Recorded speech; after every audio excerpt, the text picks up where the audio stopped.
Hello everyone, good evening. Welcome to Filler Form. I am Priyanka, your UGC NET paper 1 faculty. Class को join कर लीजिए सभी timely. Welcome to my class. Good evening जी सभी को. Audio video clear है? एक बार मुझे कंफर्म कर दीजिए.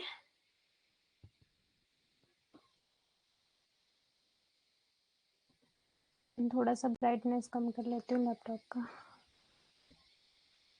अभी ठीक है. Good evening Lalita Rana ji. हाँ जी, क्लास को ज्वाइन कर लीजिए. आज आपको पीडीएफ भी अपलोड कर दूंगी मैं, ठीक है? तो फिर क्लास में ना बोले कोई भी प्लीज. पीडीएफ अपलोड हो जाएगी आज आपके लिए. एक तो जो हमने ऑब्जेक्टिव्स किए थे टीचिंग के वो, और डोमेन ऑफ टीचिंग को हम पूरा कवर करने की कोशिश करेंगे आज. अगर हो जाता है तो वेल एंड गुड. फिर आपको वो भी मिल जाएगी पीडीएफ, ठीक है? ओके जी, ठीक है. गुड इवनिंग जी सभी को. Good evening. किसी का कोई डाउट है तो पूछ सकते हो आप, फिर मैं क्लास को स्टार्ट करती हूँ. डाउट है किसी का कोई भी तो आप पूछ सकते हो एक बार.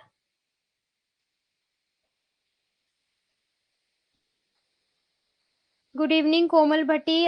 Siya Ram ji good evening. Anjali Sahu good evening. Chandan Singh, Anjali Shukla good evening. Shivangi Kumari good evening. सभी को गुड इवनिंग जी. कल काफी कम स्टूडेंट ज्वाइन हुए थे क्लास में रक्षाबंधन की वजह से. नाइट तक मनाते रह गए रक्षाबंधन. मोहम्मद जी गुड इवनिंग जी.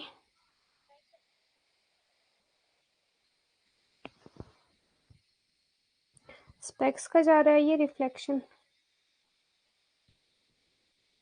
खाली सा लग रहा है ना यहाँ से.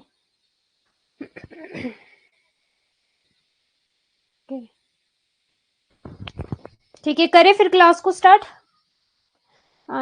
चौधरी जी आपका सेट का एग्जाम कब है बताना मुझे. कल क्लास था मैम. हाँ जी कल क्लास थी, अनाउंसमेंट भी किया था. और ऑडियो वीडियो क्लियर है मैम. ओके जी, कल क्लास थी आपकी. चौधरी जी आप बताओ आपका सेट का एग्जाम कब है और कौन सा सेट है आपका, साथ में लिख भी लेना प्लीज. एमपी सेट है, कौन सा सेट है आपका? मैं ठीक हूँ, आप बताओ आप कैसे हो? मैम 1 अक्टूबर को है.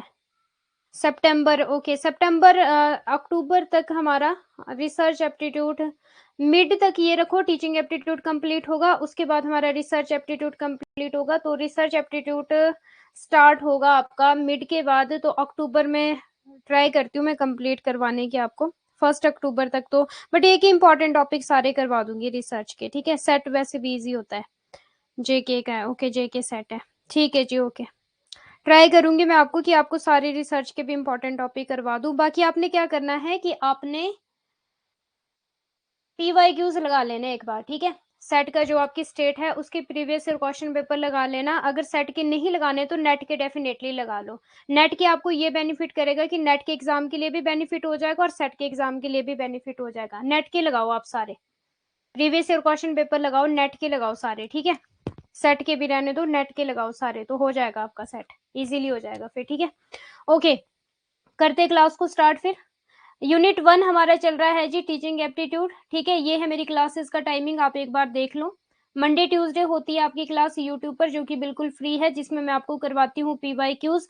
7 PM to 8 PM आपकी क्लास होती है वेडनेसडे सैटरडे ऐप पर, जो कि आपकी पेड क्लासेस है. और जो आपका बैच चल रहा है ये चल रहा है जी दिसंबर के लिए, जो अभी आने वाले टाइम में आपका एग्जाम होने वाला है दिसंबर वाला, ठीक है? जून वाला तो हो गया है, तो जून का अगर आपने एग्जाम दिया होगा तो आपको पता लग ही गया होगा कि नेट जेआरएफ का किस तरह का एग्जाम होता है और क्या किस तरह का लेवल है नेट जेआरएफ का, ठीक है? एस टेट का एग्जाम है मैम.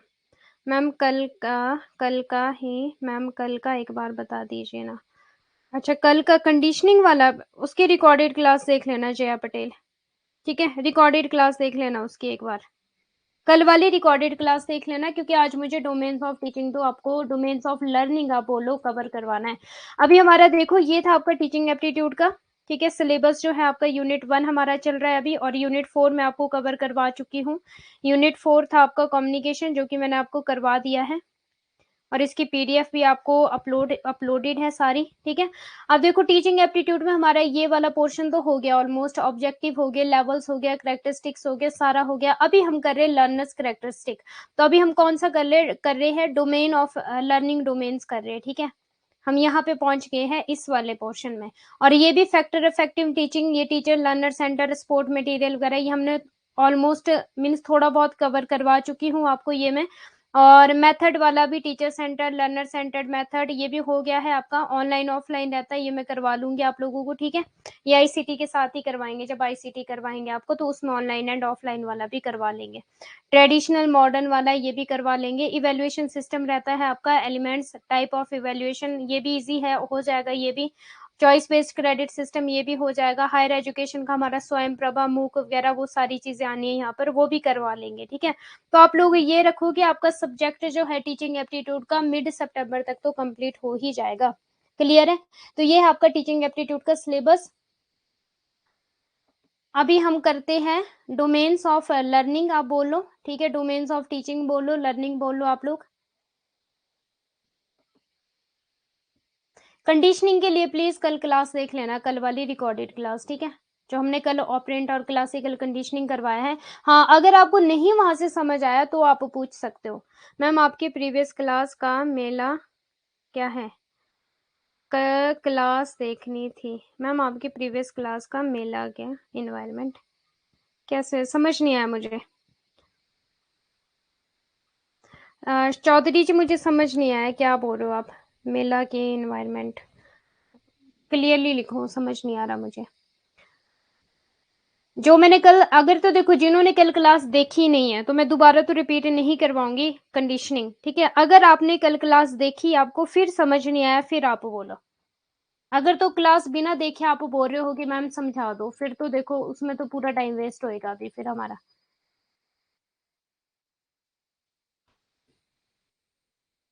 करे क्लास को स्टार्ट, क्लास को स्टार्ट करे फिर। जया पटेल आपको ठीक है, आपने कल की क्लास देखी थी या फिर नहीं देखी थी? अगर तो आपने कल की क्लास देखी है उसके बाद आपको समझ नहीं आया तो मैं करवा देती हूँ रिवीजन। बट अगर कल की क्लास नहीं देखी है फिर आप बोल रहे हो तो फिर नॉट पॉसिबल, फिर तो आपको रिकॉर्डेड क्लास देखनी पड़ेगी। यस मैम, ठीक है, फिर यही करते हैं हम, learning domains. Okay. Jaya Patel नहीं देखी थी कल की क्लास। मैम लास्ट हुआ था ऑपरेंट कंडीशनिंग, हाँ जी लास्ट आपका ऑपरेंट कंडीशनिंग हुआ था। ओके, तो जया पटेल आपने क्या करना है कि रिकॉर्डेड क्लास देख लेना बहुत डिटेल में, मैंने कल 1 घंटा पढ़ाया आपको यही कंडीशनिंग की, ठीक है। Okay good. मैम आपकी प्रीवियस क्लास कहाँ मिलेंगे, पीपल डेवलपमेंट एंड इन्वायरमेंट वाला? पीपल डेवलपमेंट एंड इन्वायरमेंट नहीं करवाया था मैंने, लास्ट बैच में मैंने हायर एजुकेशन करवाया था। पीपल एंड डेवलपमेंट नहीं करवाया था मैंने, ये नहीं मेरी last class people and development वाली। नीदू मैम की हो सकती है ये पीपल एंड डेवलपमेंट वाली, रिकॉर्डेड क्लासेस मिल जाएगी आपको ऐप पे ही, ढूंढ लेना एक बार। नीदू मैम ने करवाया पीपल एंड डेवलपमेंट, मैंने हायर एजुकेशन पढ़ाया था लास्ट टाइम, लास्ट बैच में। मैम कल ज्वाइन नहीं हो रहा था मेरा, ओके कल आपका ज्वाइन नहीं हो रहा, हाँ मे बी टेक्निकल इशू हो सकता है, कोई नहीं, क्लास को स्टार्ट करते हैं, सभी थम्स अप दे दो। आज हम करने वाले हैं जो आपका टॉपिक है Bloom's taxonomy of learning domain.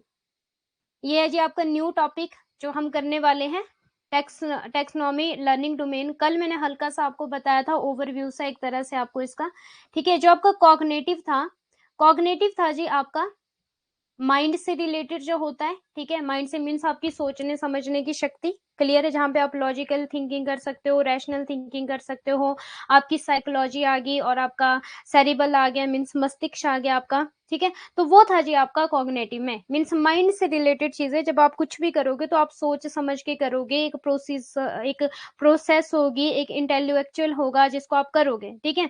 Affective में क्या था, आपकी फीलिंग एंड इमोशंस थी, ठीक है। जो एक लर्नर है वो किस किस तरह से चीजों को सीख पाता है, या फिर एक लर्नर है उसकी क्या क्या क्वालिटी रहती है। एक होते हैं जो बिल्कुल माइंड से चलते हैं, एक होते हैं जो फीलिंग्स भी होती है, इमोशंस भी होते हैं, और एक होते हैं साइकोमोटर जो काम को हाथों से करके सीखते हैं। क्लियर है? जब तक वो खुद से काम ना करे, अपने हाथों से काम ना करे, वो तब तक नहीं सीख पाते। तो ये सारे लर्निंग डोमेन्स हमने करने हैं। फर्स्ट ऑफ ऑल तो आपका यही मोस्ट इंपॉर्टेंट है, ठीक है। बेंजामिन ब्लूम, बेंजामिन ब्लूम, ये क्या पेन नहीं लिया मैंने, बताऊंगी कि यहाँ पे क्या क्या इंपॉर्टेंट है आपके लिए। वेरी गुड, सभी के थम्स अप आ रहे, गुड गुड गुड। रेडी हो मीन्स सभी। देखो एक तो है आपका ये बेंजामिन ब्लूम, ये इंपॉर्टेंट है, स्टार लगा देती हूँ यहाँ पे। 1956 ये भी इंपॉर्टेंट है, ठीक है। और उसके बाद ये रिवाइज्ड हुआ है आपका 2001 में, जो कि हम अभी करेंगे कॉग्निटिव डोमेन वाला। अब जो कॉग्निटिव वाला है आपका, ये मेंटल स्किल्स होगी, नॉलेज, ये इंपॉर्टेंट है। यही लाइन एग्जैक्टली यही लाइन एग्जाम में पूछी जाती है, मैच द फॉलोइंग या फिर वन लीनियर में आ सकता है, मीन्स आपके दिमाग से रिलेटेड, ठीक है। दिमाग या फिर मस्तिष्क आप बोलो, मस्तिष्क से रिलेटेड है आपका ये, क्लियर है। सेरिबल, सेरिब्रल, ठीक है, ये बोल लो चाहे आप, क्लियर है। और रैशनल, लॉजिकल, और आपका साइकोलॉजिकल,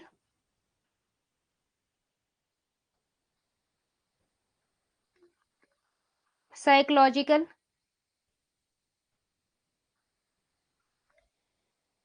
ठीक है, साइकोलॉजिकल, ये सारी चीजें इंक्लूड होगी। क्रिएटिव, मेंटल, ठीक है, मेंटल, मेंटल तो लिखा ही है यहाँ पे, मेंटल स्किल मीन्स आपके दिमाग से रिलेटेड। रैशनल का भी मैंने बहुत बार मीनिंग बताया, लॉजिकल का भी मैंने बहुत बार मीनिंग बताया है, साइकोलॉजिकल का भी मैंने मीनिंग बताया है, जो कि हमने कम्युनिकेशन में किया था। एक साइकोलॉजिकल बैरियर था और एक फिजियोलॉजिकल बैरियर था, ये भी बताया। क्रिएटिव का भी बताया है, जब आप खुद से चीजों को क्रिएट करना जानते हो, ठीक है, खुद से आप चीजों को क्रिएट करते हो। और मेंटल एबिलिटी आपकी क्या है, वो सारी चीजें। अब अगर हम अफेक्टिव की बात करें तो ये इंपॉर्टेंट है, फीलिंग एंड इमोशंस, ठीक है, या फिर एटीट्यूड, इंपॉर्टेंट है ये। समटाइम वन लीनियर में एटीट्यूड ही पूछा गया है कि एटीट्यूड किससे रिलेटेड है, कॉग्निटिव डोमेन से रिलेटेड है, अफेक्टिव डोमेन से रिलेटेड है, या फिर आपका साइकोमोटर डोमेन से रिलेटेड है। तो अगर एटीट्यूड की बात करें, अफेक्टिव से A for affective, A for attitude, ठीक है, ये तो आपको इजी हो जाएगा लर्न करने के लिए, क्लियर है।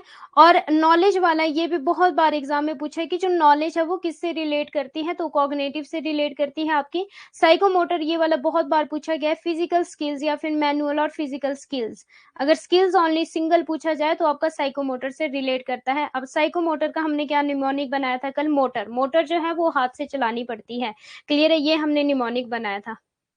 और अफेक्टिव का ये निमोनिक बनाती हूँ कि किसी की फीलिंग्स या फिर इमोशन का आपके ऊपर क्या इफेक्ट पड़ता है, क्या क्या असर होता है आपके ऊपर फीलिंग्स एंड इमोशंस का। आप देखो फीलिंग्स और इमोशन से तो आप ज्यादा जुड़े होंगे इस टाइम पे, ठीक है, कॉलेज जाते हो, फीलिंग्स आती है, इमोशंस आते हैं, क्लियर है। तो इससे भी बहुत ज्यादा आपका नाता है और कॉग्निटिव से भी आपका बहुत ज्यादा नाता है, क्लियर है। तो ये आपको निमोनिक है एक तरह से याद करने के लिए। अब देखो नेक्स्ट चलो, कॉग्निटिव डोमेन ये वही है सारी चीजें। यहाँ पे जो इंपॉर्टेंट है, इन्वॉल्व इंटेलेक्ट, इंटेलेक्चुअल मीन्स आपके माइंड से रिलेटेड चीजें। इंटेलेक्चुअल का मतलब ही क्या होता है, आपके माइंड से रिलेटेड चीजें होती है। ब्रेनी पर्सन जिसको हम बोलते हैं, ब्रेनी पर्सन, ठीक है। The understanding of information and how that develop through application, important है ये भी। On a scale that increase from basic recall to complex evaluation and creation, affective learning domain आ जाएगा आपका यहाँ पर। सेकंड देखो, इन्वॉल्व और इमोशंस, इंपॉर्टेंट है ये। साइकोमोटर इन्वॉल्व और physical and how that develop more basic motor skill to, ये वाला, ठीक है। इमोशंस हो गया, इंटेलेक्ट हो गया यहाँ पे, इमोशंस और फिजिकलिटी, ठीक है। हिंदी में देख लो एक बार, बुद्धि शामिल है, क्षेत्र में बुद्धि शामिल है, जानकारी की समझ को कैसे, और भावनात्मक में आपकी भावनाएं शामिल होती हैं, और आपकी साइकोमोटर में शारीरिक शामिल होती है, शारीरिक आपकी जो क्षमता है, जो आप फिजिकली वर्क करने वाले हो, क्लियर है, ये इंपॉर्टेंट है तीनों, क्लियर है जी। चले नेक्स्ट, समझ आ रहा है सभी को, प्लीज एक बार मुझे बता दो, सबको समझ आ रहा है। साइकोलॉजिस्ट बेंजामिन ब्लूम, ये इंपॉर्टेंट है, okay. Benjamin Bloom, three learning domains, cognitive, mental, rational, logical, psychological, affective, feeling, emotions and psychomotor, physical skills. हाँ, बाय हैंड जब आप काम करते हो, ठीक है, गुड। और अफेक्टिव एटीट्यूड भी लिख लेना, साइकोमोटर फिजिकल स्किल हो गया, और नॉलेज होगी कॉग्निटिव। बहुत बार वन लीनियर में इस तरह से पूछा गया है, एटीट्यूड दिया गया था, सिर्फ एटीट्यूड, और बहुत बार रिपीट हुआ है ये एटीट्यूड। अब देखो, ये था जी आपका 1956 कॉग्निटिव डोमेन, इंपॉर्टेंट है ये। और इसी को रिवाइज्ड कर लिया गया, मीन्स इसमें चेंज लाया गया, रिवाइज्ड का मतलब इसमें चेंज लाया गया, और ये हो गया जी आपका 2001 में। अगर आपसे 1956 की बात बोली जाए, ओल्ड वर्जन अगर पूछा जाए, तो आप इस प्रोसेस को फॉलो करोगे, क्लियर है। और अगर आपसे रिवाइज्ड पूछा जाए 2001 का तो आप इस प्रोसेस को फॉलो करोगे। क्लियर है। फर्स्ट ऑफ ऑल ये इंपॉर्टेंट है। यहां से अब देखो कैसा क्वेश्चन बनता है, या तो आपसे सीक्वेंस पूछ लिया जाएगा कि आप इसको सीक्वेंस बनाओ, क्लियर है, या फिर आपसे इनके मीनिंग पूछ लिए जाएंगे, जितनी भी चीजें यहाँ पर लिखी है, या फिर ये पूछा जाएगा कि ये कॉग्निटिव डोमेन के स्टेप्स है, including the following skill that build from the most basic to most complex और the original include the following, ठीक है। या फिर आपसे ये पूछा जाएगा कि ये जो स्किल्स है ये आपकी कॉग्निटिव की है, अफेक्टिव की है, या फिर साइकोमोटर की है। ये इससे बाहर क्वेश्चन नहीं बनेगा। समझ आई मेरी बात। या तो सीक्वेंस पूछ लिया जाएगा, या फिर मीनिंग पूछ लिया जाएगा, या फिर ये पूछ लिया जाएगा कि ये कॉग्निटिव डोमेन के स्किल्स है, या अफेक्टिव डोमेन के स्किल्स है, या फिर साइकोमोटर डोमेन के स्किल्स है। यस या नो, अंडरस्टूड? समझ आया क्या बोला मैंने कि किस तरह से क्वेश्चन बनेगा। Same as it is. Old आपका ये वाला है 1956 वाला जो कि आपका ब्लूम ने दिया है, और ये वाला भी आपका रिवाइज्ड है, ये ऑल्सो ब्लूम ने रिवाइज्ड किया है, ठीक है, मीन्स चेंज किया है। Yes, good, very good. 2001 का। अब देखो फर्स्ट क्या आने वाला है, नॉलेज। सेकंड क्या आने वाला है, comprehension. First, second, third application, fourth analysis and synthesis. अब कहीं ना कहीं एनालिसिस हमने किया है, एप्लीकेशन भी हमने किया है कहीं ना कहीं, और सिंथेसिस भी हमने किया है, और इवेल्युएशन है ये, इवेल्युएशन है ये, ठीक है, ये इवेल्युएशन है आपका। तो ये किया है हमने कहीं ना कहीं, पूरी स्पेलिंग लिख लेती हूँ, ये किया है हमने कहीं ना कहीं। यस या नो? एनालिसिस और सिंथेसिस किया है जब हम डिवाइड करते हैं, और सिंथेसिस का क्या मतलब है, जब हम ऐड कर देते हैं सारी चीजों को। तो पहले तो डिवाइड करेंगे फिर उसके बाद ऐड करेंगे, मीन्स कि पहले पार्ट टू पार्ट आपको चीजें पढ़ाऊंगी फिर जाके रिवीजन करवाऊंगी, ठीक है। ये हमने किया था, तो ऑब्वियसली पहले एनालिसिस आएगा, उसके बाद सिंथेसिस आएगा, और उसके बाद हम इवेल्युएट करेंगे, मीन्स हम वर्थ चेक करेंगे, या फिर हम जज करेंगे, ठीक है, कि जो भी हम चीजें कर रहे हैं अभी तक, जितनी चीजें पढ़ी है वो कितनी आती है कितनी नहीं आती, इवेल्युएट करना। आप लोगों को भी इवेल्युएशन की जरूरत होती है। आप लोगों का इवेल्युएशन क्या है, जब आप नेट जेआरएफ क्वालिफाइड करोगे तो हाँ, तो हमें पता लगेगा कि यस आपने पढ़ा है, ठीक है। ओके, एक बार रिपीट करें इस चार्ट का। हाँ, इस चार्ट को एक बार फिर से रिपीट करेंगे, हिंदी वालों को प्रॉब्लम हो रही होगी, अभी डिटेल में जाएंगे, ठीक है। अब देखो, अगर हम न्यू वर्जन की बात करें तो फर्स्ट पे जहां पे नॉलेज आ रहा था वहां पे क्या आएगा, रिमेंबर, ठीक है। इसी नॉलेज को रिमेंबर मीन्स की याद करना। फिर सेकंड की अगर हम बात करें, जहां पे कॉम्प्रीहेंशन आ रहा था, कॉम्प्रीहेंशन का मतलब होता है समझ, तो उसको अंडरस्टैंड करना, ठीक है, अंडरस्टैंड करना सेम सेम है। अप्लाइंग आपका एप्लीकेशन जब होती है तो ठीक है, जो भी हमने एप्लीकेशंस बनाई होती है उनको अप्लाई करना। थर्ड नंबर, एनालिसिस आपका वही है, और सिंथेसिस आपका यहाँ पे नहीं लिया गया इधर, इवेल्युएशन आपका है यहाँ पे, और लास्ट में आपका क्या आएगा, क्रिएट करना। अब या तो आपसे इसका सीक्वेंस पूछ सकते हैं, या फिर इसका सीक्वेंस पूछ सकते हैं, क्लियर है। या फिर आपसे ये पूछा जा सकता है इनका मीनिंग, या फिर ये पूछा जा सकता है ये कॉग्निटिव डोमेन में आएंगे कि अफेक्टिव डोमेन में आएंगे कि साइकोमोटर डोमेन में आएंगे। इससे बाहर क्वेश्चन नहीं बनेगा यहाँ से, क्लियर है। मैम ये सीरियल वाइज याद करने होंगे, यस, सीरियल वाइज पूछा जाएगा, सीरियल वाइज, तभी मैंने यहाँ पे नंबरिंग दी 1 2 3 4 5 एंड 6, ठीक है। एज इट इज ये नंबरिंग वाइज पूछा जा सकता है, ये आगे पीछे दिया हो सकता है, एग्जामिनर ने एनालिसिस की जगह सिंथेसिस दिया होगा, सिंथेसिस की जगह एनालिसिस दिया होगा, तो आपको रीअरेंज करना होगा, वो रीअरेंज करने के लिए पूछा जा सकता है, या फिर इसका असेंडिंग या डिसेंडिंग ऑर्डर में भी पूछा जा सकता है। क्लियर है जी। 1956, knowledge, comprehension, application, analysis, synthesis, evaluate, remember, understanding, apply, analysis, evaluating and creating. Very good. और देखो क्वेश्चन में एक और बात बता दूं मैं आप लोगों को, क्वेश्चन में आंसर होगा दिया हुआ, ये सारी चीजें लिखी होगी, आपको बस आपको रीअरेंज करना होगा, या फिर असेंडिंग या फिर डिसेंडिंग ऑर्डर में लिखना होगा, ठीक है। या फिर इनके मीनिंग पता होने चाहिए कि एप्लीकेशन क्या होती है, नॉलेज क्या होती है, ये सारी चीजें आपको मीनिंग पता होनी चाहिए। और साथ के साथ आपको ये पता होना चाहिए कि ये कॉग्निटिव डोमेन है, कि आपका ये अफेक्टिव डोमेन है, कि आपका ये साइकोमोटर डोमेन है। क्लियर है, वेरी गुड। चलिए अब नॉलेज को समझेंगे कि कॉग्निटिव डोमेन की अगर हम बात करें तो first of all knowledge very very important, ठीक है।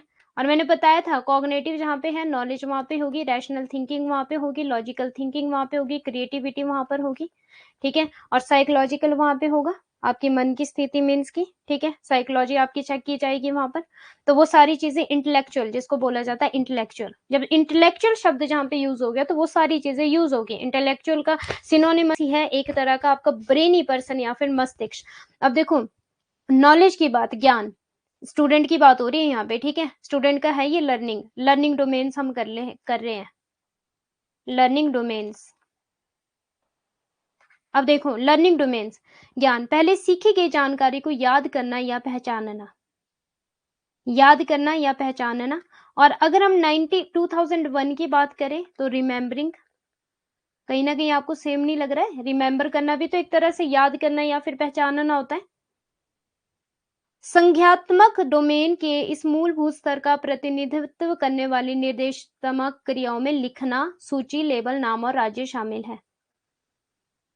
क्लियर है? रिकॉलिंग और रीऑर्गेनाइजिंग, रिकॉलिंग और रिकॉलिंग और रिकॉग्नाइजिंग इंफॉर्मेशन प्रीवियसली लर्नड।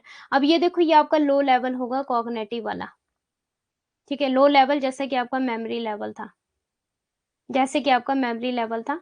और अगर हम हायर लेवल की बात करें तो कौन सा था? लेवल ऑफ टीचिंग में बताना मुझे, हायर लेवल कौन सा था? दो चार्ट है तो किसका पूछा जाता है? दोनों का पूछा जा सकता है, या फिर 1956 का पूछा जा सकता है, या फिर 2001 का पूछा जा सकता है। वो तो आपको क्वेश्चन में ही पता चलेगा। अगर तो दिया होगा आपको knowledge, comprehension, application, analysis, synthesis, evaluation, तो आपको पता है 1956 है। अगर आपको दिया होगा रिमेम्बर, अंडरस्टैंडिंग, अप्लाइंग और एनालिसिस, इवेल्युएटिंग और क्रिएट करना, क्रिएटिंग, तो आपको पता है कि वो रिवाइज्ड है, 2001 का है। ये आपके क्वेश्चन पे डिपेंड रखता है, क्वेश्चन से पता लग जाएगा कि आपसे 1956 का पूछा जा रहा है कि आपसे 2001 का पूछा जा रहा है। Reflective, very good. Higher level की अगर हम बात करें लेवल्स ऑफ टीचिंग में तो आपका रिफ्लेक्टिव था, लो लेवल की बात करें तो मेमोरी लेवल था। अब जो यहाँ पे नॉलेज है उसको क्या करना है? पहले सीखी गई जानकारी, जो आपके पास जानकारी है सीखी गई, जो आपने सीखा है उसको याद करना और पहचानना, ठीक है। अब मान लो मैं आपको जानकारी दे रही हूँ यहाँ पर domain of learning, domain of learning domain की, तो जो मैंने आपको सिखाया है मैं क्या बोलती हूँ कि इसको याद करो, रिवाइज करो, पहचानो कि क्या सही है क्या गलत है। मीन्स पहचानो कि मेमोरी लेवल लो लेवल है, रिफ्लेक्टिव लेवल हायर लेवल है, पहचानो चीजों को, याद करो, ठीक है। तो जो आपके पास जानकारी है, जो आपके पास नॉलेज है, उनको याद करना और पहचानना। फर्स्ट कॉम्प्रीहेंशन का क्या मतलब हो गया? समझना। अब जो आपके पास जानकारी है उनको समझना, याद भी कर लिया, पहचान भी लिया, याद कर लिया और पहचान लिया। नॉलेज में जो आपके पास जानकारी थी उसको याद किया और पहचान लिया। अब जो आपके पास जानकारी है उसको समझना, ठीक है। जिन चीजों को आपने याद किया, जिन चीजों को आपने पहचाना है, अब उनको अंडरस्टूड करना, उनको समझना। पहले सीखी गई सामग्री के आधार पर जानकारी को समझना या उसकी व्याख्या करना। क्लियर है? इंपॉर्टेंट है ये भी आपका कॉम्प्रीहेंडिंग। ये पूछा जा सकता है एग्जाम में, इनके मीनिंग पूछे जा सकते हैं, क्योंकि अब जो आपके एग्जाम्स आते हैं वो इस तरह से आते हैं कि एक एक का मीनिंग पूछा जाता है एग्जाम में। पहले क्या होता था? पहले सिर्फ आपको सीक्वेंस बोल दिया जाता था कि सीक्वेंस बताओ, या फिर ये पूछ लिया जाता था कॉग्निटिव क्या है, अफेक्टिव क्या है, साइकोमोटर क्या है, या फिर ये पूछ लिया जाता था कि इनके स्किल्स कौन कौन से। बट अब तो ये बाल की खाल निकालते हैं, मीन्स ये इनके मीनिंग भी पूछ लेते हैं समटाइम। तो कॉम्प्रीहेंशन आपको पता होना चाहिए कि क्या है? Explain, summarise, describe and illustrate. ये भी यहाँ से लाइन उठ के आ सकती है। ओके, ये वाली लाइन भी उठ के आ सकती है यहाँ से। और यहाँ पे क्या है? Right, list, label, name and state, ठीक है। ये भी यहाँ से उठ के आ सकता है, कुछ भी पूछा जा सकता है। बाकी जब पीडीएफ दूंगी तो एक बार प्लीज रिवीजन कर लेना। यहाँ पे रिवीजन आपकी बहुत इंपॉर्टेंट है। टीचिंग एप्टीट्यूड, रिसर्च एप्टीट्यूड, जितना भी आपका पेपर 1 है, रिवीजन बहुत इंपॉर्टेंट है। क्योंकि पेपर 1 लगता तो बहुत ईजी है जब हम पढ़ाई करते हैं, बट जब एग्जाम में आता है ना तो फिर होश उड़ा देता है अगर रिवीजन ना हुई होगी तो। लाइक एग्जाम्पल देकर हम कंसेप्ट समझते हैं। रिफ्लेक्टिव जो ये होगा क्या मैम? मतलब अच्छा, लाइक एग्जाम्पल देकर हम कॉन्सेप्ट समझते हैं। हाँ, मीन्स अंडरस्टैंड करना है कि आपको चीजें समझ आ रही है, ठीक है। अंडरस्टैंड करना है कि जो आपके पास जानकारी है, जो आपने याद किया है। जैसे कि मैं अभी आपको पीडीएफ भेजूंगी, ठीक है, पीडीएफ भेजूंगी तो आपको जो मैंने जानकारी दी होगी वो कहीं ना कहीं आप समझने की ट्राई करोगे कि हाँ आपको समझ आना शुरू हो जाएगा चीजों को। अब एप्लीकेशन देखो, selecting and using data principle to fix a problem independently, ये एज इट इज लाइन उठ के आ सकती है एग्जाम में, एज इट इज। किसी समस्या को स्वतंत्र रूप से ठीक करने के लिए डाटा सिद्धांतों का चयन और उपयोग करना। Instructional verbs include use, solve, demonstrate and apply. अब देखो ये अप्लाई, एप्लीकेशन में मैंने बहुत बार बोला है कि एप्लीकेशन का मतलब क्या हो जाता है आपका, जब आप चीजों को अप्लाई करना सीख जाते हो। ओके, एनालिसिस विश्लेषण, अंडरस्टैंडिंग और ब्रेकिंग डाउन अजम्पशंस। देखो ब्रेकिंग डाउन, यहाँ पे ब्रेकिंग डाउन बोल लिया और हमने क्या पढ़ा था, डिवाइड करना चीजों को पार्ट्स में, ठीक है, डिवाइड करना, तो कहीं ना कहीं सेम बात बोल रहा है। अंडरस्टैंडिंग और breaking down assumptions made by a statement और question to make conclusion. Instruction verb include compare करना, कॉन्ट्रास्ट करना, एनालाइज करना। निष्कर्ष निकालने के लिए किसी कथन या प्रश्न द्वारा बनाई गई धारणाओं को समझना या तोड़ना, तोड़ तोड़ के चीजों को सीखना, विश्लेषण। सिंथेसिस, अब जो चीजें थी उनको सबको कंबाइन कर देना, combining ideas to build a new concept और प्लान, ये इंपॉर्टेंट है, एग्जाम में एज इट इज ये लाइन उठ के आ सकती है। एक नई अवधारणा या योजना बनाने के लिए विचारों का संयोजन। क्रिएट, डिजाइन, इन्वेंट और develop. Evaluation, making assessment based on establish criteria. स्थापित मानदंडों के आधार पर आकलन करना, मीन्स असेसमेंट दे देना लास्ट में, ठीक है, कि क्या वर्थ है, क्या वर्थ है और कितना आता है, कितना नहीं आता है, कितना काम किया, कितना सीखा, कितना नहीं सीखा, वो लास्ट में क्या करना, उसका आकलन करना, असेसमेंट देना। जज, ठीक है, जस्टिफाई करना। न्यायाधीश मीन्स जज करना, आलोचना और औचित्य शामिल है, इंपॉर्टेंट है ये। एप्लीकेशन का मतलब क्या होता है जोया जी, कि जब आपको कोई काम आ जाता है ना तो फिर आप उसको अप्लाई कर सकते हो, वो होता है आपका एप्लीकेशन। अप्लाई करना है चीजों को, अप्लाई करना है चीजों को, वो होता है एप्लीकेशन।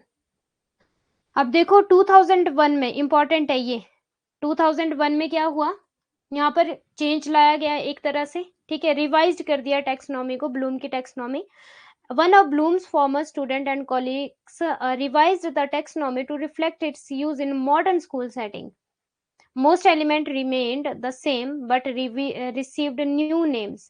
है तो सेम बट एक नया नाम दे दिया गया. They also swapped the position of the last two component. This is newest version of the cognitive domain. अगर आपसे न्यूएस्ट वर्जन पूछा जाए या फिर आपसे रिवाइज्ड टेक्सोनॉमी पूछी जाए ब्लूम डोमेन की, आपसे ईयर भी पूछा जा सकता है, 2001 इंपॉर्टेंट है ईयर भी, और ओल्ड वाला आपका 1956 था। ओके, अब है यहाँ पर आपका रिमेंबर करना, मीन्स वही फॉर्मली नॉलेज जो आपके पास ज्ञान मिला था, ठीक है, जो आपके पास ज्ञान था या आपको जो ज्ञान दिया गया था आपने क्या किया, उसको याद किया, रिमेंबर करना, और पहचाना, पहचानना।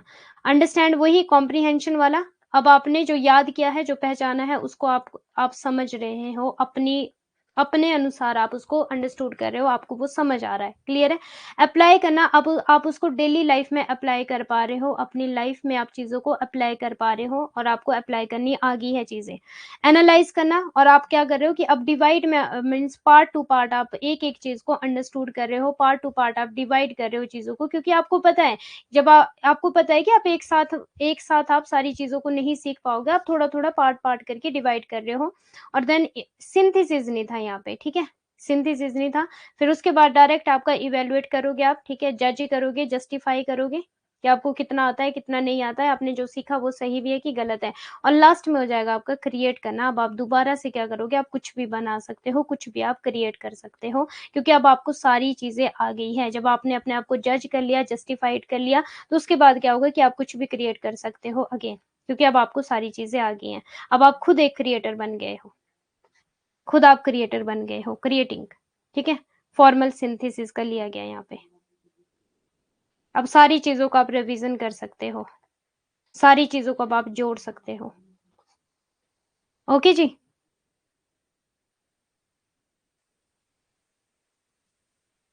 क्लियर है। अब देखो नेक्स्ट है आपका अफेक्टिव डोमेन। अफेक्टिव डोमेन किससे रिलेटेड है, रिप्लाई फास्ट, और तीनों चीजें बताना मेरे को, एक भी चीज मिस नहीं होनी चाहिए यहाँ पे, फास्ट फास्ट फास्ट। कंप्लीट करवाना है आपको आज तीनों डोमेन्स।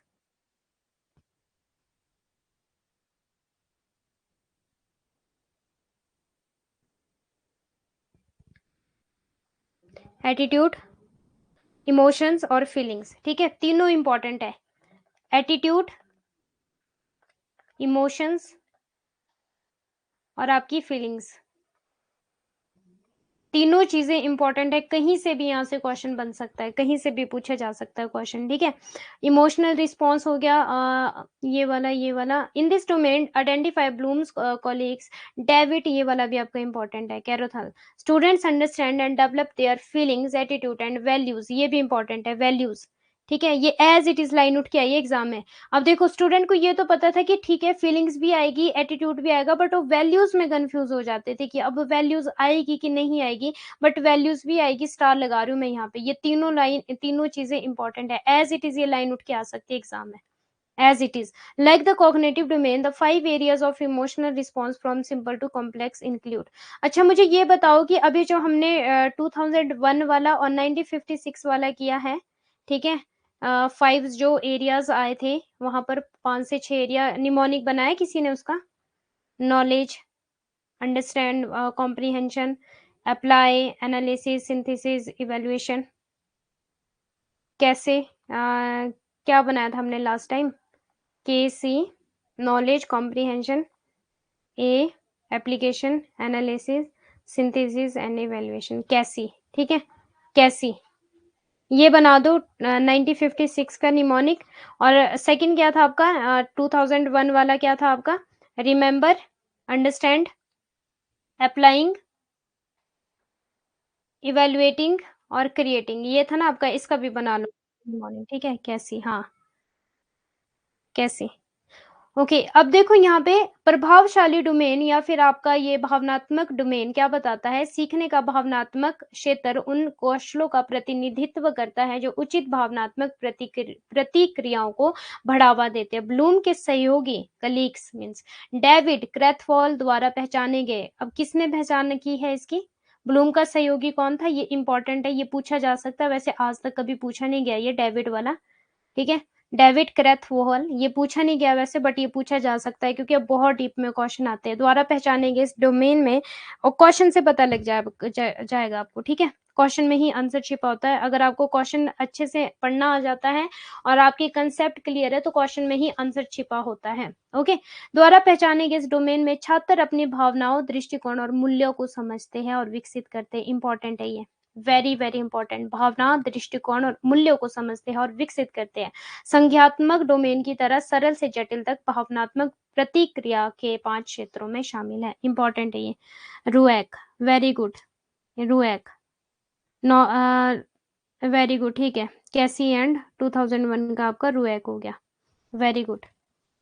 हाँ ऐसे, और ये किसका है ये भी पता होना चाहिए, एग्जाम में पूछा जा सकता है। वहां पे कंफ्यूज हो गए, फिर जब इवेल्युएशन आएगा ना वहां पे पूछा जाएगा। और एक चीज बताती हूँ, यस यहाँ से और एक क्या क्वेश्चन बनता है, जो आपका ये वाला है ना, ये आपका लोअर ऑर्डर बनता है, नॉलेज और कॉम्प्रीहेंशन, और जो आपका इवेल्युएशन है ये आपका हायर ऑर्डर बनता है।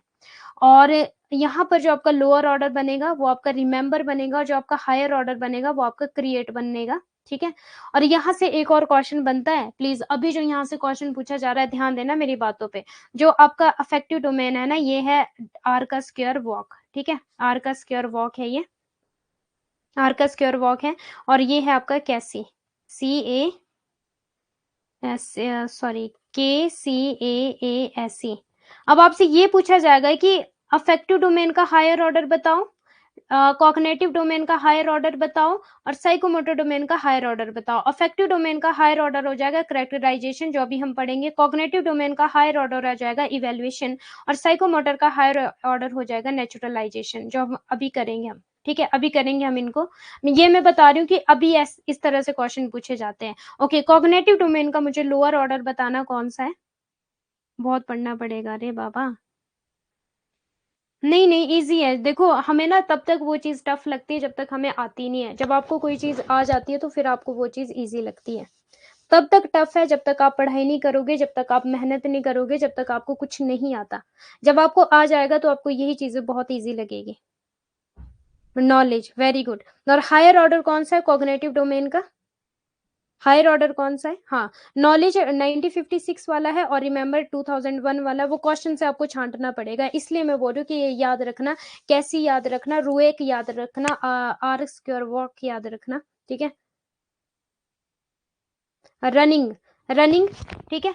अब देखो, आर का और एक निमोनिक बनाती हूँ जो आपका अफेक्टिव डोमेन में है, आर फॉर रनिंग, ठीक है, और वॉक फॉर चलना, ठीक है। अब ये वाला वॉक नहीं हम यूज कर रहे, हम VOC वाला वॉक यूज कर रहे हैं। हमारी इंग्लिश देखो, WALK, ये वाला वॉक ना यूज करके हम क्या बोल रहे हैं? VOC। तो अफेक्टिव डोमेन का क्या है कि यार जो मेरी फीलिंग्स है ना, जो मेरे इमोशंस है ना, वो मतलब रनिंग है, रुक नहीं सकते मेरे इमोशन। और रनिंग का मतलब होता है एक तरह से दौड़ना, वॉक का मतलब होता है एक तरह से चलना, कि मेरी जो फीलिंग्स और जो मेरे इमोशन है ना, मैं उन पे कंट्रोल नहीं कर पाता, वो रुक नहीं सकते। है भी सही बात, क्योंकि फीलिंग्स और इमोशन सबके अंदर है, किसी के डिफरेंट। अब आप अपने आंसू को तो नहीं रोक सकते ना, कि आपके आंसू आ रहे, कहाँ कहाँ रोक पाओगे?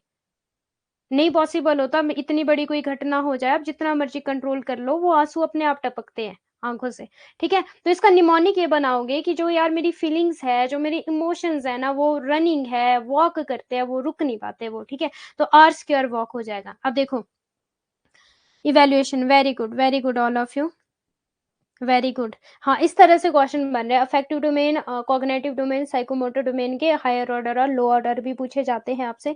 तो आपको फर्स्ट ऑफ ऑल तो ये पता होना चाहिए कि ये जो स्किल्स पूछी जा रही है, ये जो एलिमेंट्स पूछे जा रहे हैं, ये कॉग्निटिव के, अफेक्टिव के, या फिर साइकोमोटर के। Very good all of you. अब देखो, रिसीविंग, रिसीविंग, ये अफेक्टिव डोमेन के स्किल्स करवा रही हूँ अभी मैं, ठीक है। Receiving, receiving involves a passive awareness, important है ये, of emotions and feeling, and a student must succeed at this level to learn at later stage। अगर हम पैसिव की बात करें तो एक्टिव और पैसिव, मैंने दो चीजें आपको बताई थी। एक्टिव कौन है और पैसिव कौन है इन दिस टाइम? यहाँ पर एक्टिव कौन है और पैसिव कौन है? अगर मैं अपनी और आपकी बात करूं, confused what topic, giving example. चलते जाओ, क्लियर हो जाएगी आपकी कंफ्यूजन भी। वेट करो थोड़ा सा। Active you, passive me, yes, very good. अब देखो, अगर हम पैसिव की बात करें, ये मैंने कम्युनिकेशन में भी बताया है आपको और टीचिंग एप्टीट्यूड में भी बताया है। रिसीव का क्या मतलब हो गया? प्राप्त करना। जब आप कुछ चीज प्राप्त करते हो तो आपको सुनना पड़ता है, और जो सुनने वाला व्यक्ति होता है वो होता है जी पैसिव, मीन्स निष्क्रिय। और जो बोलने वाला व्यक्ति होता है या जो ज्ञान देने वाला व्यक्ति होता है वो होता है जी एक्टिव, मीन्स की सक्रिय। हिंदी में सक्रिय, और ये हो गया पैसिव, निष्क्रिय। क्लियर है? क्लियर है? तो रिसीव करना, जब आप रिसीव कर रहे हो तो यहाँ पे देखो, प्राप्त करने में भावनाओं के बारे में निष्क्रिय जागरूकता शामिल होती है, और एक छात्र को बाद के चरणों में सीखने के लिए स्तर पर सफल होना चाहिए। उदाहरण के लिए, स्तर पर एक छात्र बोलने के लिए तब तक इंतजार करता है जब तक कोई और बोलना समाप्त नहीं कर देता। निर्देशात्मक क्रियाओं में पूछना, चुनना, पहचानना, उपयोग करना। मीन सिंपल सी बात अगर मैं बोलूं तो रिसीविंग का क्या मतलब होगा यहाँ पे, कि आप सिर्फ रिसीव कर रहे हो, आप अभी बोलोगे नहीं, आप ओनली रिसीव कर रहे हो, मीन्स प्राप्त कर रहे हो, तो आपका जो नेचर होगा वो पैसिव होगा। रिस्पॉन्ड करना, अब जाके आप रिस्पॉन्ड करोगे। और स्टूडेंट एक्टिवली, अब देखो, अब यहाँ पे पहले तो स्टूडेंट पैसिव था, रिसीविंग में तो पैसिव था क्योंकि वहां पे वो सिर्फ रिसीव कर रहा है। अब student actively engage in the learning process by receiving it and reacting to it. प्रतिक्रिया देना, एक छात्र इसे प्राप्त करके और इस पर प्रतिक्रिया करके सीखने की प्रक्रिया में सक्रिय रूप से संलग्न होता है। ये इंपॉर्टेंट है, जितना मैं अंडरलाइन कर रही हूँ ना, ये इंपॉर्टेंट है, ठीक है, यहाँ तक। बाकी तो एग्जाम्पल दिया गया। उदाहरण के लिए, एक छात्र अपने द्वारा पढ़ी गई पुस्तक की कक्षा चर्चा में भाग लेता है, और ये सारी चीजें, चर्चा करना, पढ़ना, लिखना शामिल है। अब यहाँ पे वो क्या कर रहा है? वो रिस्पॉन्ड करना यहाँ पे उसने शुरू कर दिया। अब वैल्यूइंग, महत्व देना। अब उसको पता लग गया कि कहाँ मुझे किसको महत्व देना है, मीन्स उसको अंडरस्टूड हो गया। और student values a concept when they express its worth and what is means to them. अब उसको पता लग रहा है कि मेरे लिए क्या महत्वपूर्ण है और मेरे लिए क्या महत्वपूर्ण नहीं है। एक छात्र किसी अवधारणा को तब महत्व देता है जब वो उसके मूल्यों को व्यक्त करता है, या उसके लिए इसका क्या अर्थ है, जैसे कि आपके लिए नेट JRF का क्या अर्थ है, ठीक है। तो वैल्यू आ जाएगी ना कहीं जो हमने पढ़ा था, ठीक है। फीलिंग, इमोशंस एंड वैल्यू, ठीक है। नेट जेआरएफ के लिए क्या महत्व है? उदाहरण के लिए एक छात्र किसी सामाजिक विषय के बारे में एक राय लिख, तो ये इंपॉर्टेंट है। ठीक है। ऑर्गेनाइजिंग, अब वो ऑर्गेनाइज करेगा, सारी चीजों को व्यवस्थित करेगा। एक छात्र प्राथमिकता के क्रम में अपने मूल्य या विश्वासों को व्यवस्थित करके एक मूल्य प्रणाली विकसित करता है। बस ये इंपॉर्टेंट है। Student develop a value system by arranging their values और believes in order of priority. ठीक है। अब वो ऑर्गेनाइज करेगा यहाँ पर कि किसको उसको वैल्यू करना है और किसको उसको वैल्यू नहीं करना है, क्या प्रायोरिटी है, क्या प्रायोरिटी नहीं है। अब नेट जेआरएफ आपकी प्रायोरिटी है इस टाइम। ठीक है। नेट जेआरएफ आपकी प्रायोरिटी है इस टाइम।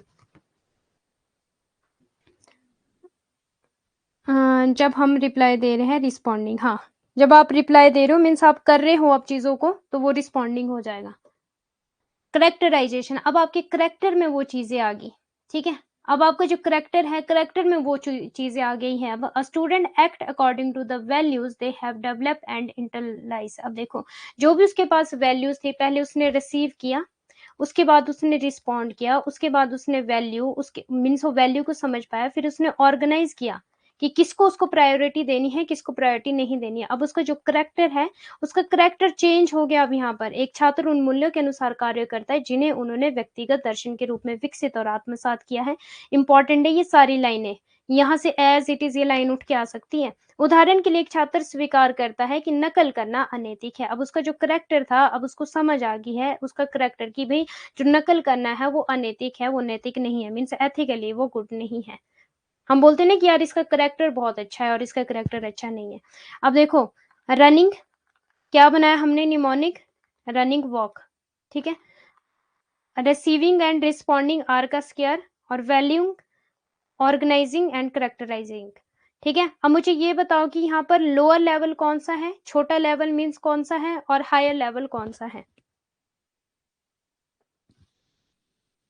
लोअर लेवल बताओ और हायर लेवल बताओ। कम्युनिकेशन में फीडबैक इफेक्टिव होता था, यहाँ पर रिस्पॉन्डिंग स्टूडेंट। इफेक्टिव और अफेक्टिव में फर्क होता है जी, डिफरेंट है आपका अफेक्टिव और इफेक्टिव। अफेक्टिव होता है प्रभावित करना, इफेक्टिव और अफेक्टिव डिफरेंट है।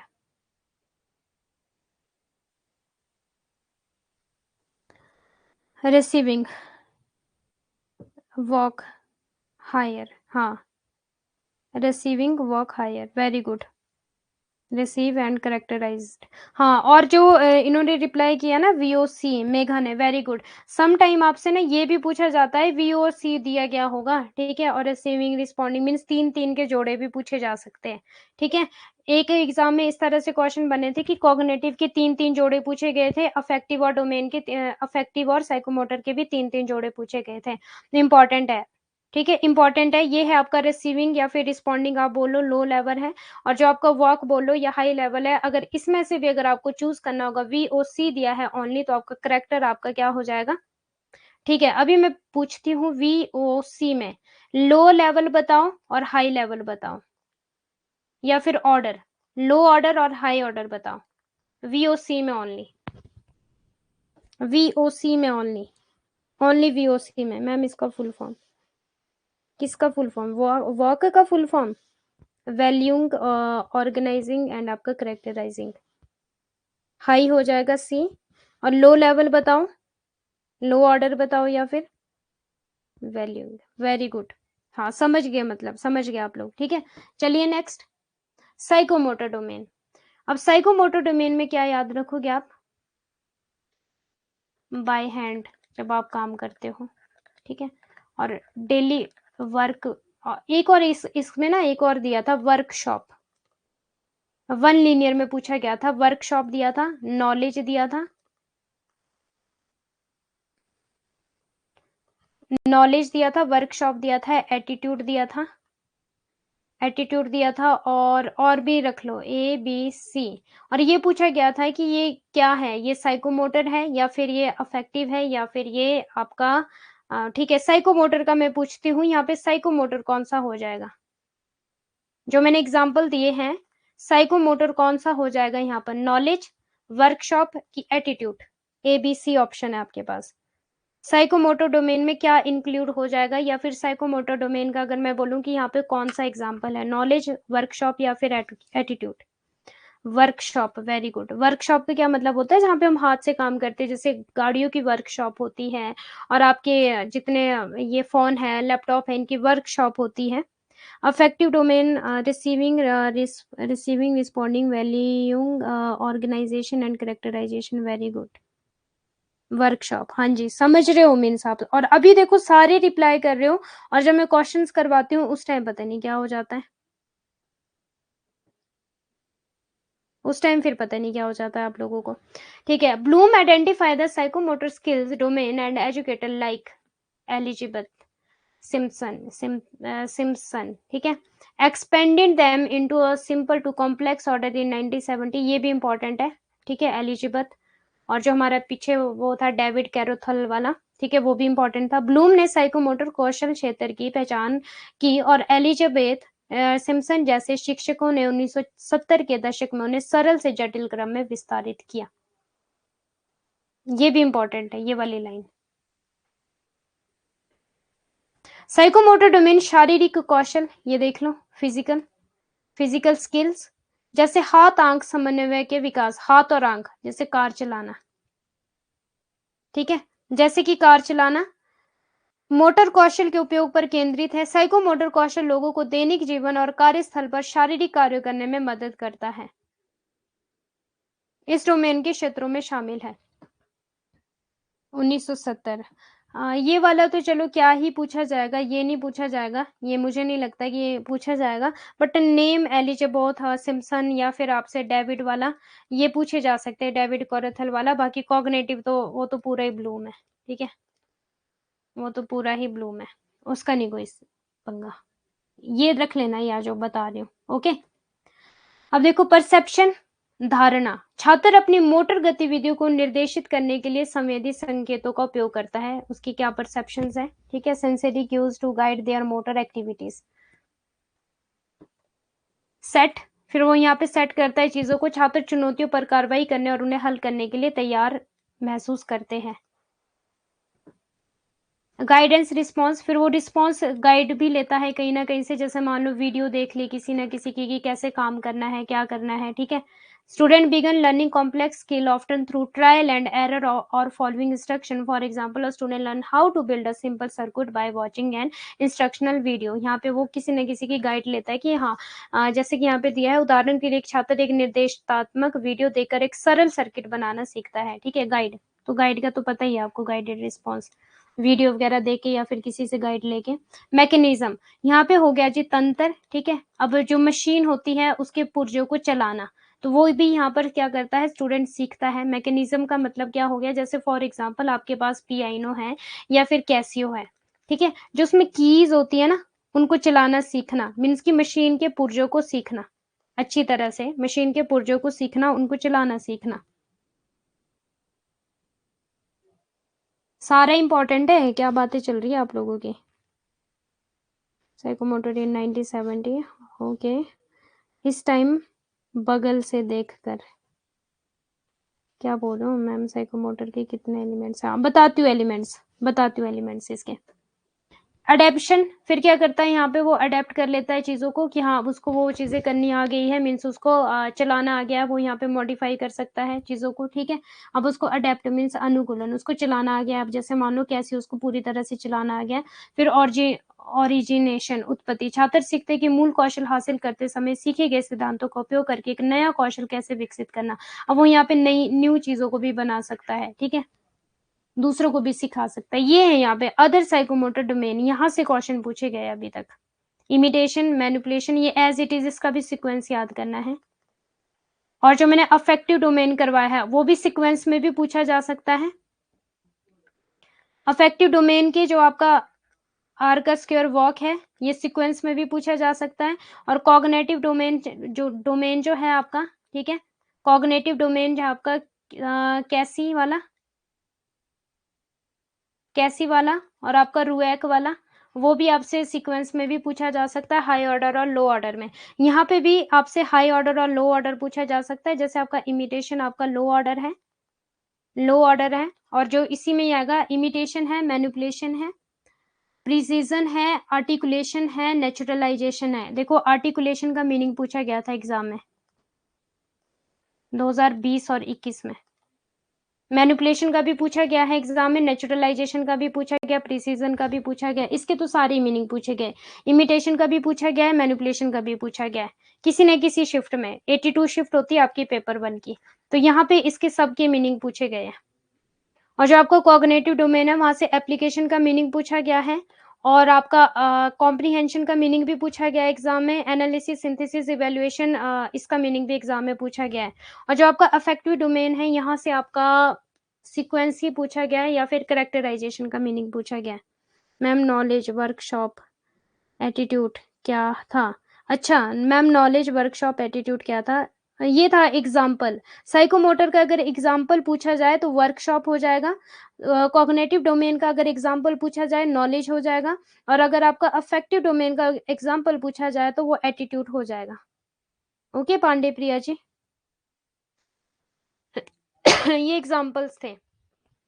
अब वर्कशॉप जो है वहां पे हाथों से काम होता है ना, तो वहां पे दिमाग लगेगा या फिर वहां पे फीलिंग्स और इमोशन चलेगी? मशीनों के साथ चलाओगे फीलिंग्स और इमोशंस? मशीनों के साथ रखोगे फीलिंग्स और इमोशन?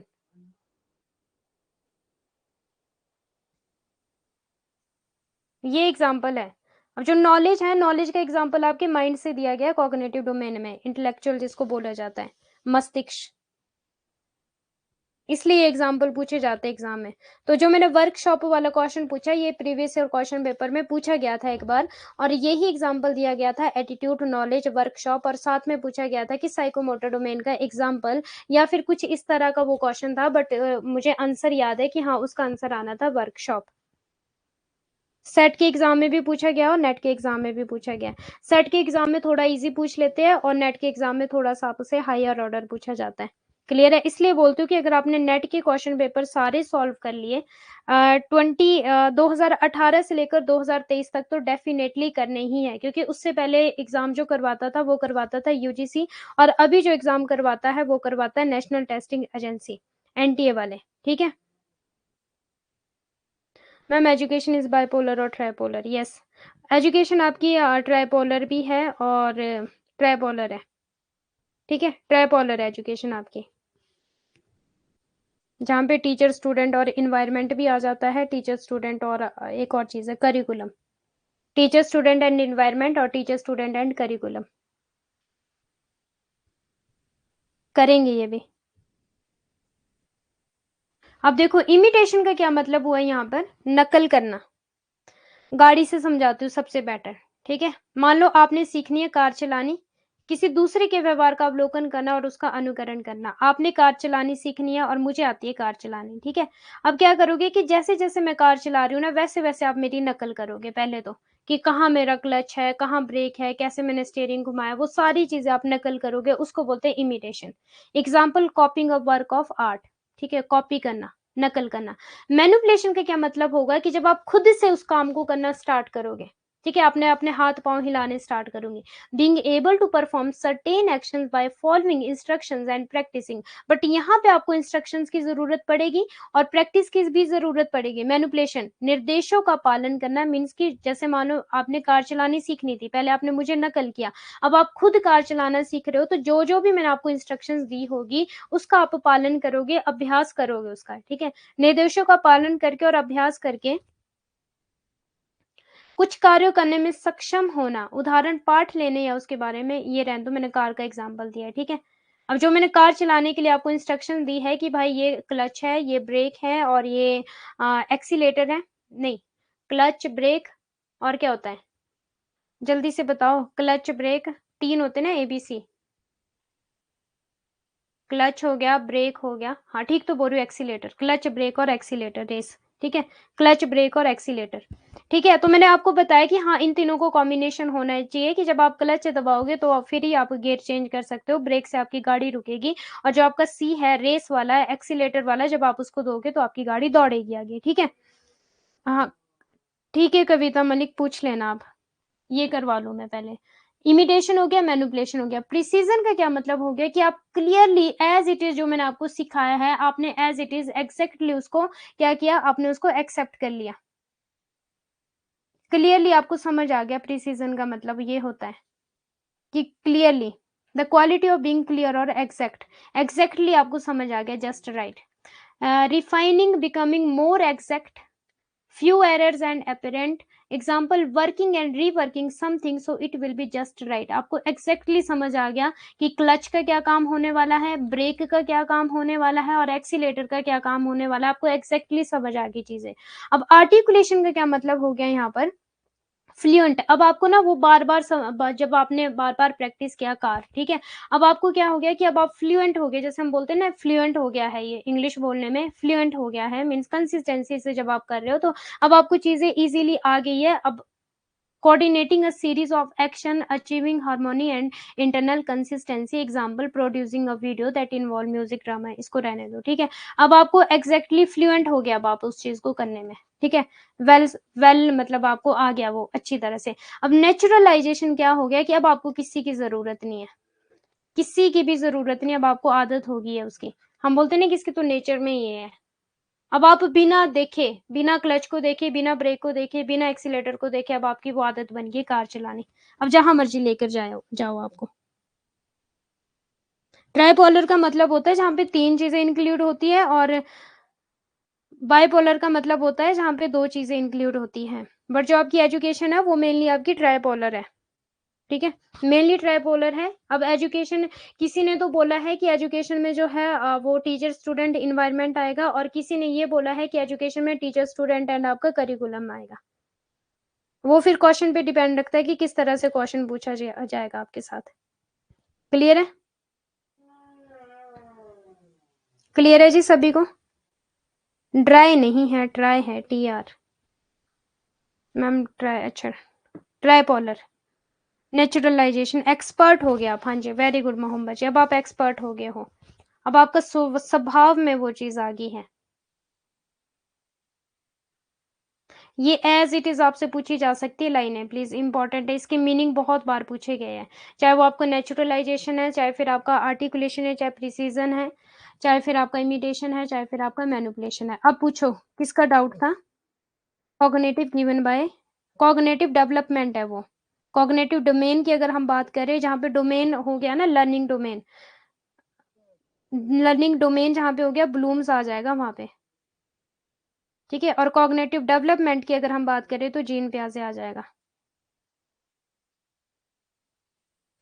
डोमेन और डेवलपमेंट डिफरेंट है दोनों चीजें।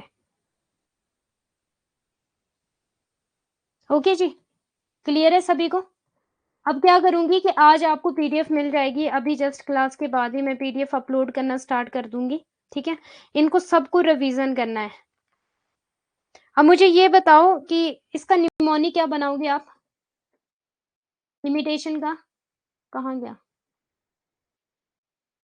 Imitation, manipulation, IM, precision, articulation and naturalisation.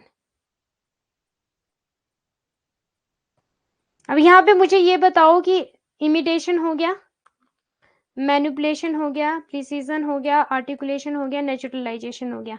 इसमें बताओ मुझे हायर ऑर्डर कौन सा है और लो ऑर्डर कौन सा है?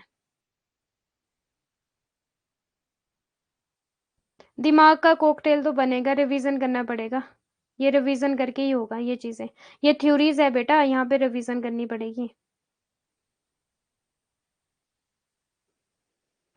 रिवीजन करो, 1-2 बार रिवीजन करोगे इजी हो जाएगा। एक तो सीक्वेंस, और एक हायर ऑर्डर और लो ऑर्डर, और एक चीज ये कि कॉग्निटिव का कौन सा है, अफेक्टिव का कौन सा है, और आपका साइकोमोटर का कौन सा है, बस। बाकी इनके मीनिंग। लोअर ऑर्डर पूछा था मैंने कि हायर पूछा था? हायर ऑर्डर नेचुरलाइजेशन हो गया, और लो ऑर्डर आपका लिमिटेशन हो, इमिटेशन हो गया। अब देखो, ध्यान देना अब चीजों पे, ठीक है। ये आपका साइकोमोटर डोमेन, ठीक है। कॉग्निटिव डोमेन कौन सा था आपका? कॉग्निटिव डोमेन एक था KCAASE, और एक था RU, remember, understand, applying, analysis and आपका इवेल्युएशन, और आपका क्रिएट, ठीक है, RUEC ये था। और एक था आपका अफेक्टिव डोमेन, अफेक्टिव डोमेन वाला था आपका R का स्क्वायर वॉक, ठीक है। अब मैं पूछती हूँ कि तीनों में से हायर ऑर्डर बताओ, अफेक्टिव का हायर बताओ, कॉग्निटिव का हायर बताओ, 1956 वाला बता दो। कॉग्निटिव का हायर बताओ, ठीक है, कॉग्निटिव का हायर बताओ और आप साइकोमोटर का हायर ऑर्डर बताओ अभी मुझे फास्ट। अफेक्टिव का हायर ऑर्डर, कॉग्निटिव का हायर ऑर्डर और साइकोमोटर का हायर ऑर्डर।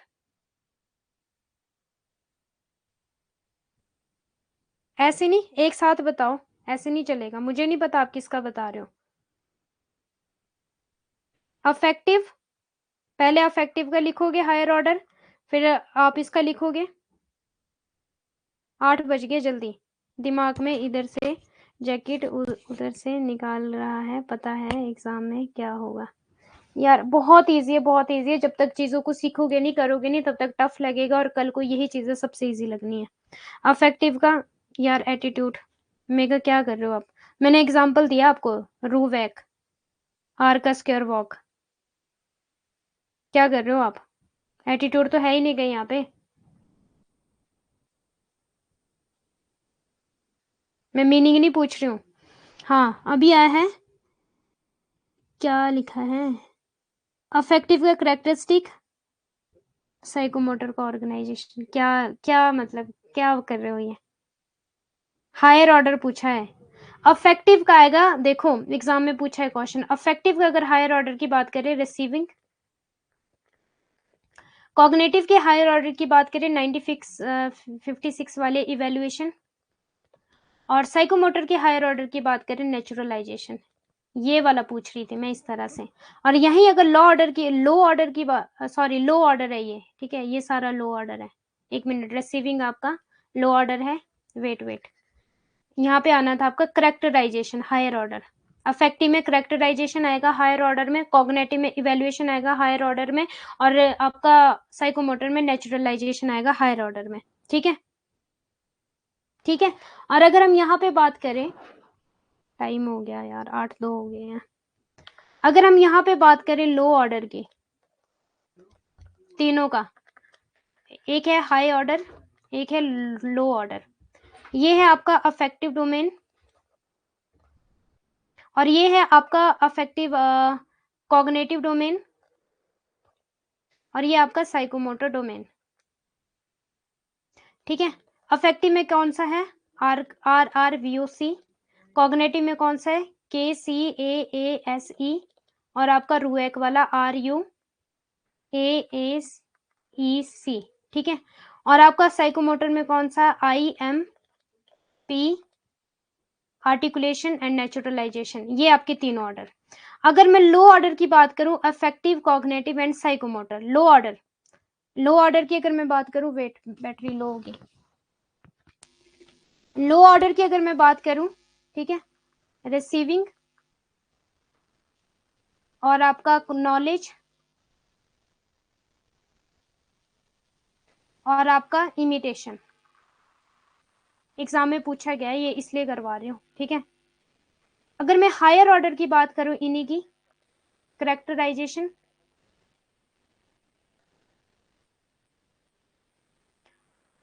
इवेल्युएशन या फिर क्रिएटिंग।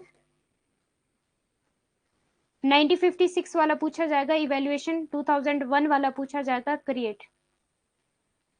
ठीक है, और नेचुरलाइजेशन, नेचुरलाइजेशन क्लियर है। कॉग्निटिव में knowledge, remember, very good Mohammad ji. Affective में रिसीविंग और साइकोमोटर में imitation, very good Mohammad ji, समझ रहे हो आप बात को। ठीक है, और अब देखो, या तो इसका सीक्वेंस पूछा जा सकता है या फिर ये पूछा जा सकता है कि अफेक्टिव कौन से, कॉग्निटिव कौन से, साइकोमोटर कौन से। सीक्वेंस की बात करेंगे तो आर वॉक हो जाएगा आपका अफेक्टिव में, कॉग्निटिव की बात करेंगे कैसी और रूएक हो जाएगा, और साइकोमोटर की बात करेंगे तो I M P A N. ठीक है, आई एम पेन ऐसा करके कर लेना इसको। ठीक है, आई एम पेन। ठीक है, ये हो जाएगा साइकोमोटर में। अब इनको ऊपर नीचे जहां मर्जी से बना के पूछ ले एग्जामिनर। ओके मैम, लिखी हुई पीडीएफ देना ma'am, please please please please please. लिखी हुई नहीं दे सकते मिस, अफरीन इजी है यार, बहुत इजी है। प्लीज ट्राई टू अंडरस्टैंड, बहुत इजी है। अफेक्टिव डोमेन में आर वॉक आना है, कॉग्निटिव डोमेन में कैसी आना है, साइकोमोटर डोमेन में आई एम पेन आना है, लो ऑर्डर में रिसीविंग नॉलेज इमिटेशन आना है, हायर ऑर्डर में करेक्टराइजेशन क्रिएटिंग एंड नेचुरलाइजेशन आना है। लो का मतलब जहाँ पे कम, देखो यहाँ पे कम, यहाँ पे सिर्फ पैसिव है, यहाँ पे कम, मतलब लो का मतलब क्या है, कम। जैसा आपका मेमोरी लेवल था ना, कम माइंड यूज होना जहाँ पे, ठीक है, निमोनिक बना लो। और करेक्टराइजेशन मीन्स हाई, अब तो आप एक क्रिएटर बन गए भाई, अब तो आप, ठीक है। नॉलेज के टाइम में तो सिर्फ आप यहाँ पे ज्ञान ले रहे थे, यहाँ तो आप क्रिएटर बन गए। क्लियर है? इजी है, बहुत इजी है, एक दो बार रिवीजन करो, हो जाएगा। So thank you so much. 8:05 हो गया, आपकी नेक्स्ट क्लास का टाइम हो गया है। हाँ जी, नेक्स्ट क्लास का टाइम हो गया है।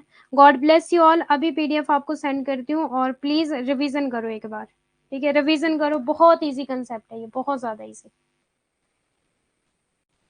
थोड़ी मेहनत करो, कुछ नहीं है। जब तक चीजें नहीं आएगी तब तक टफ लगेगी, जब आ जाता है सब कुछ फिर कुछ टफ नहीं लगता। ओके जी, bye bye, God bless you all.